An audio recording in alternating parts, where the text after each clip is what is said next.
Nag-aabang ako ng ibon galing training. Ang problema, may kalaban. Ayun, oh. Napakalaking lawin. Nasaan na? Grabe. Oh. Lawin. Nandito sa aning loop. Paano makakauwi yung ibon natin? Nakatambay dito. Ito. Ayan, oh. Paligid-ligid. So, yung Padilla Rizal natin, wala pa tayong pauwi. Wag lang sana masalubong ng alaga natin to, si Baktay niyan.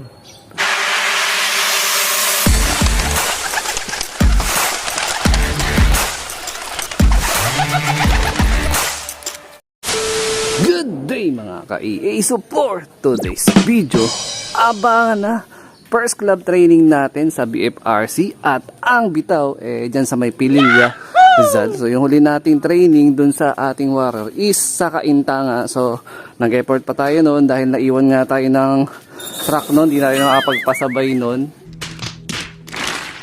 Ang naging tendency mga kalapatids, ginawa natin ng paraan. Patos ako kay Legit Rider. At eto, meron tayong mga kinalat. So mapansin nyo, medyo madumi pa rito.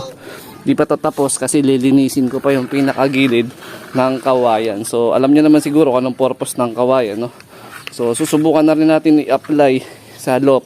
Yung pag once na dumadating yung ating ibon, ini-stick nga natin sila para pumasok agad. So sigin ko sapat na yung haba no mismong patpat o nung kawayan. Buti na lang may napagawanan. So ayan, no? So pansinin nyo, abot na abot. Oh, di ba? Pag nagpatpat tayo o nag-stick tayo ng ibon, rektahan na. Tapos pagka sumampa naman dito, pero hindi ko masasabi na agad-agad masasanay, pero i-apply na rin natin siya sa sistema natin. Ayan, no, di ba? Abot na abot, abot na abot, no? Sobrang haba ng ating pang-stick doon sa ating ibon. So gagawin ko syempre, dahil nga nagkalat ako dito ng todo, kailangan linisan muna natin to.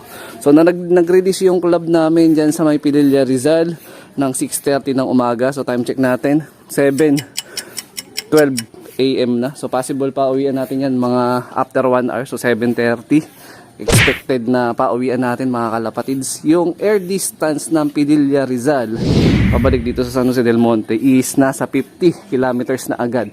Pero yung pina-self-toss natin kay Legit Rider, which is sa Kainta, nasa 20 kilometers lang yun. So 30 kilometers agad yung gap nung laktaw, nung training from Kainta to Padilla. So good luck sa lahat na may training. Sana makauwi na ligtas yung tatlong ibon natin. So magdilinis muna ako dito mga kalapatids. Padilla 6:30 release. Yeah.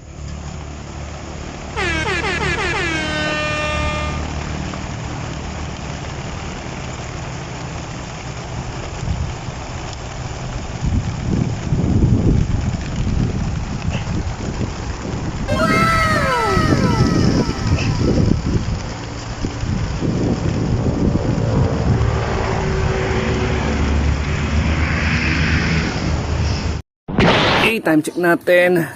Yan, 7:23. So 10 minutes din ako naglinis. So ito na yung kaninang kinalat natin, malinis na, maayos na. So matatry na natin mamaya pag dumating yung ibon. Gagamitin natin yung pang-stick natin. So yun, nandito natin mga naiwan. Ito yung batch 2. At the same time yung team summer natin nandito na rin. So baka 2 weeks pa siguro na viewing sa team summer bago tayo magpakawala. Unahin muna natin yung training ng batch 2 para sa ating tostos, kasi malapit na rin matapos yung NDR 6 lap derby ng SJ. So yung batch 2 doon natin idilipad. Ayan. So kanina pagka silip ko nung nagwawalis ako, meron nang bumulusok papunta doon. Malamang may pauwi na sila Boss Jordan o kaya si Boss Joe, yung mga tropang kalapatids natin dito sa loob ng subdivision. So nakaready na nga rin yung pang-akit ko sa kanila. Ayan, tubig na may electrolytes, tapos yung pang-alog natin na patoka. Ayan sila. So possible expect ko talaga yung 7:30, pero di naman ako masyadong sa oras, basta makauwi lang yung ibon, kasi nga syempre first club training natin yun. So di naman tayo nag-expect na mabilis yung ibon, basta umuwi. So kahit medyo delay, normal lang naman yun, lalo na kung unang toss, lalo na medyo sagad-sagad yung layo na ng training. Pero sana makapag-adjust agad yung ibon natin. Ayun, oh.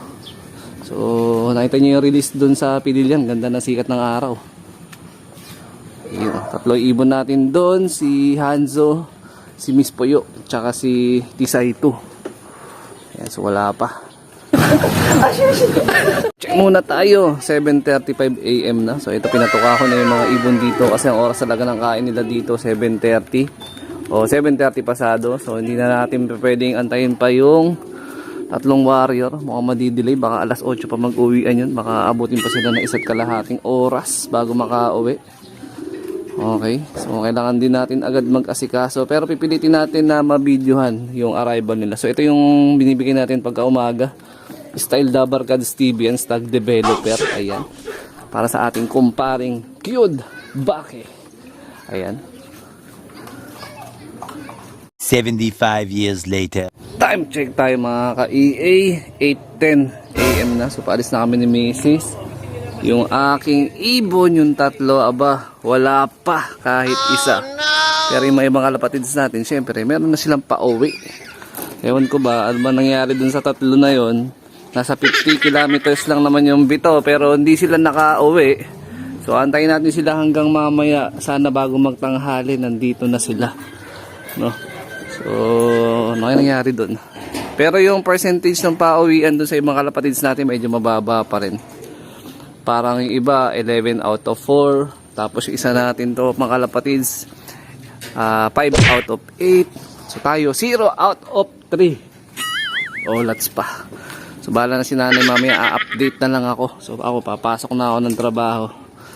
Kailangan natin mag-clock sa trabaho para meron tayong pambiling patoka.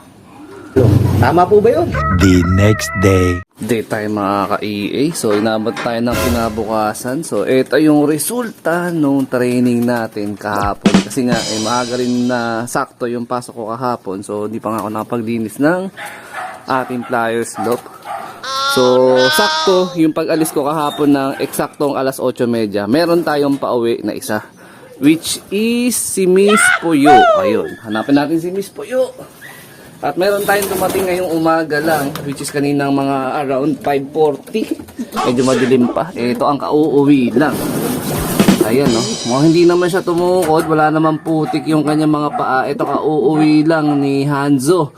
Pero ito si Miss Puyo, kahapon siya ng around 8:30. Kinuha niya na almost 2 hours yung ating bitaw ng training dyan sa may Pililla, Rizal. Ayan, lalo na to. Nangapa ng todo si Hanzo. Kala ko hindi na to makaka-uwi. So meron tayong isa pa na ina-expect na sana makauwi pa, which is yung isa natin naka MacArthur band din na bloodline nung Milky Bar natin mga kalapatids, no. So siguro oras na para i-recover ko muna to si Hanzo. Ayan, mukhang durog siya. Ang dungis ng ilong niya, pero wala siyang bahid ng tukod, walang putik yung paa. Ito, okay naman siya, si Miss Puyo. So dito ko natatapusin tong video na to. Ayan, check muna tayo mga droppings nila. Ayan, medyo okay naman. All good, yung iba natapakan, kaya medyo parang nabisaklat na. Ayan, lalo na dito sa may viewing area natin. So ingat mga kalapatids, keep safe. Ayan, God bless. Ito puputo ni Miss Puyo kagabi.